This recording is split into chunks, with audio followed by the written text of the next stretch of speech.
अस्सलामुअलैकुम, welcome to promote Sindh YouTube channel. मां आया दीपक। अज जो पंहिंजो टॉपिक है गेट पाण को भी कम कराइण लाइ इस्तेमाल कंदा आहियूं, पर इन में जेका आहे सेकेंड पर्सन के मेंशन न कयो वेंदो आहे। इन में बस जेका कम आहे उन जे बारे में ॿुधायो वेंदो आहे। ईअं त जेका गेट आहे इन जा बेशुमार तरीक़ा आहिनि इस्तेमाल करण जा, पर जेका इहो पॉजिटिव्स पाण करायूं पिया इन में इहो इन तरीक़े सां इस्तेमालु थींदो आहे। त इहो ॿुधाइण जो मक़सदु इहो आहे त गेट अगरि तव्हांजे साम्हूं ॿियो को तरीक़े सां इस्तेमालु थिए त तव्हां कंफ्यूज़ न थियो। त हाणे मां तव्हांखे हिन जो फॉर्मूलो ॿुधायां। फॉर्मूलो आहे subject plus all tenses plus get plus pronoun plus object plus verb जी थर्ड फॉर्म। हाणे हिते तव्हांजे साम्हूं लिखियलु आहे, मां पंहिंजो मोबाइल सही कराईंदो आहियां।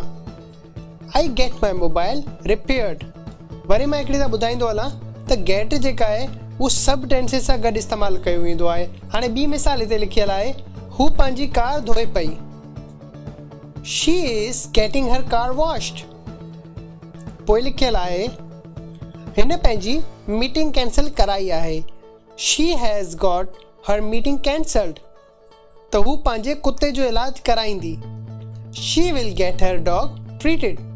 त इहो हुया पॉजिटिव्स गेट। अहिड़ा जुमिला जंहिंमें फर्स्ट पर्सन जेका आहे उहो सेकेंड पर्सन जे कम या जे एक्शन जे बारे में ॿुधाईंदो आहे, पर इहो ॿुधाइणु ज़रूरी न आहे त इहो कमु कंहिं कयो आहे। त आई होप तव्हांखे अॼु जो इहो गेट वारो लेक्चर क्लियर हूंदो।